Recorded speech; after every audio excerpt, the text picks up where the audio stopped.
మనం ఇప్పుడు ఆర్మూర్లోని ప్రభుత్వ పాఠశాలలో ఉన్నాము. ఒకసారి పరిస్థితి ఇక్కడ చూద్దాం, వాస్తవ పరిస్థితులు ఎలా ఉన్నాయి. ఒకటే క్లాస్ రూమ్, ఇది హెచ్ఎం రూము. ఇక్కడ పిల్లలు చదువుకుంటున్నారు, అక్కడ అంగన్వాడీ పిల్లలందరూ కూడా పడుకొని వాళ్ళందరూ చదువుకున్న పరిస్థితి ఇంత దారుణంగా ఉంది. తెలంగాణ వచ్చి 10 సంవత్సరాలు ఇక్కడ విద్యార్థులంతా కూడా చదువుకుంటున్న పరిస్థితి. తెలంగాణ వచ్చి 10 సంవత్సరాలు గడుస్తున్నప్పటికీ కనీసం విద్యార్థులు చదువుకోవడానికి అవసరమైన మౌలిక వసతులు అయితే లేని పరిస్థితి అయితే ఉంది. ప్రస్తుతం మనతో పాటు ప్రిన్సిపల్, ఏంటి మేడం ఇంత దారుణంగా ఉంది స్కూల్, అసలు ఏంది అసలు? సార్ పట్టించుకోకపోతే మేము ఏం చేయాలి సార్ చెప్పండి. వాళ్ళకి చాలా సార్లు చెప్పాము, అసలు ఒకసారి అంటే స్కూల్ గురించి చాలాసార్లు చెప్పాము. ఎవరు వస్తారు చూస్తారు వెళ్ళిపోతున్నారు అంతే, ఎవరేం పట్టించుకోవట్లేదు. ఈ 10 సంవత్సరాల్లో ఎమ్మెల్యే ఎప్పుడు కూడా రాలేదా? మీరు ఎప్పుడు ఎమ్మెల్యేకి చెప్పే ప్రయత్నం వచ్చారు, ఎమ్మెల్యే కూడా చెప్పాము, కౌన్సిలర్స్ కూడా ప్రతిసారి చెప్తాము, అయిన వాళ్ళు పట్టించుకోవట్లేదు. జీవన్ రెడ్డి కూడా చెప్పాము. వంటశాల కూడా లేనట్టుంది. వంటశాల అంటే మొన్న ఫండ్స్ వచ్చినాయి కదా సార్ మన ఊరు మన బడిలో, అయితే వాళ్ళకు పేమెంట్ రాకపోయేసరికి ఆఫ్ చేసి ఆపేశారు అన్నట్టు. ఇంకా మీ స్కూల్లో ఏం సమస్యలు ఉన్నాయి? చాలా ఉన్నాయి సార్, టాయిలెట్స్ లేవు, రూమ్స్ లేవు, పిల్లలు 158. ఇది ఎన్ని సంవత్సరాల స్కూల్, అసలు ఎప్పటి నుంచి ఉంది స్కూల్? అసలు ఇది చాలా సంవత్సరాలు సార్ స్కూల్. అప్పటి నుంచి కూడా టాయిలెట్స్ లేవు విద్యార్థులకు? అంటే బాగాలేవు సార్, అవి కట్టిస్తామని అన్నారు, సగం ఆగానే ఆపేశారు. మరి ఎక్కడికి వెళ్తారు విద్యార్థులు టాయిలెట్ వెళ్ళాలంటే? ఎక్కడికి? ఇప్పుడు 2 ఉన్నాయి సార్ రూమ్స్, ఒకటి పిల్లలకు ఒకటి మాకు. ఆడవాళ్ళు అమ్మాయిలు అబ్బాయిలు వేరు వేరే, అందరికి కలిపి గర్ల్స్ కి మాత్రం మేము ఇచ్చాము సార్ ఒకటి రూమ్, సపరేట్ ఉందా? ఉంది సపరేట్. మేము ఒకటి వాడుకున్నాం, ఆడపిల్లకి ఒకటి ఇస్తాం.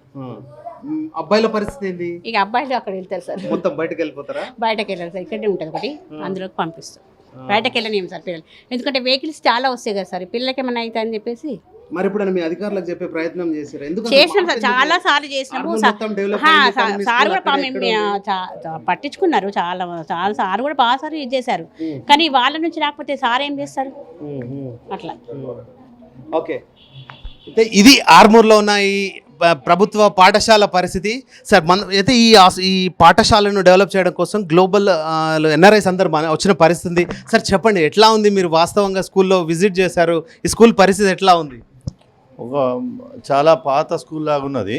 ఒకటే క్లాస్లో ఒక 3 క్లాసులు నడిపిస్తున్నారు, 3 క్లాసులు నడిపిస్తున్నారు. ప్లస్ ప్రిన్సిపల్ మేడం కూడా ఇందులో, హెడ్ మాస్టర్ మేడం కూడా ఇందులోనే ఉంటున్నారు. సో ఆఫీస్ రూమ్ కూడా ఇందులోనే ఉన్నది. చూస్తే మామూలుగా ఎప్పుడోసారి కూలిపోయేటట్టున్నది. ప్లస్ కలర్ కూడా వేయలేదు. బాత్రూములు చూస్తే ఇట్లున్నది. ప్లస్ కిచెన్ కూడా చాలా ఘోరంగా ఉన్నది. ఏం పట్టించుకోవట్లేదు అన్నట్టే తెలిసిపోతుంది. 20 సంవత్సరాల కిందటి పాఠశాల సార్ ఇది. ఇట్లా ఉంది దీని పరిస్థితి. చాలా ఓల్డ్ పాఠశాల, 68లో ఎస్టాబ్లిష్ చేశారు. 1968లో కట్టిన బిల్డింగ్ అట ఇది. అప్పటి నుంచి ఇప్పటి వరకు అట్లే ఉన్నది. దీన్ని ఏం రెనోవేషన్ చేయలేదు, ఎట్లా ఉన్నదో అట్లనే ఉన్నది. మేము మా జీటీఏ తరఫున మేము కంపల్సరీ దీన్ని టేకప్ చేసి ఏదో ఒకటి చేస్తూనే ప్రయత్నం చేస్తామండి. మీరు చెప్పండి, ఎట్లా ఉంది స్కూల్? అంతా విజిట్ చేశారు కదా, ఇంత 20 సంవత్సరాల కిందటి పాఠశాల ఈ పరిస్థితిలో ఉంటే అసలు డెవలప్మెంట్ జరిగింది ఆర్మూర్లో? I'm at loss for words, Andy. I think globally we look at Telangana as a beautiful state. We're focusing on the 5 square kilometers of development. The development, I know everybody shows that particular land, high-tech city and everything, but when you come to a village like this, I'm at loss of words, because education is a bedrock for this country.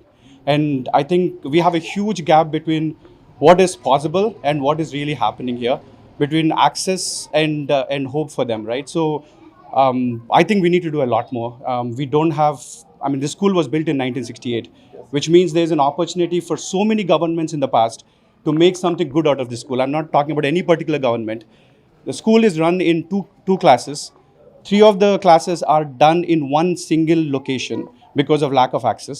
There's no bathrooms. There's no bathrooms for girls. There's no bathroom for boys. This is pathetic. I mean, one toilet. And I think we all need to wake up.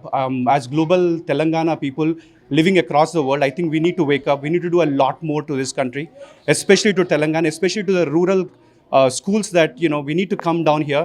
I think not just celebrate and see what's happening in Hyderabad, but we need to come down to the rural villages and look at the schools that's out here. It's an eye-opener for me. I think we will try and do a lot more. We will raise funds and we will try and attempt to get the global Telangana people to focus on schools like this. There's a lot more schools. There's 173 such schools in this district alone. The impact of what we could be doing could be enormous. I think we need to start doing it as of today. Okay.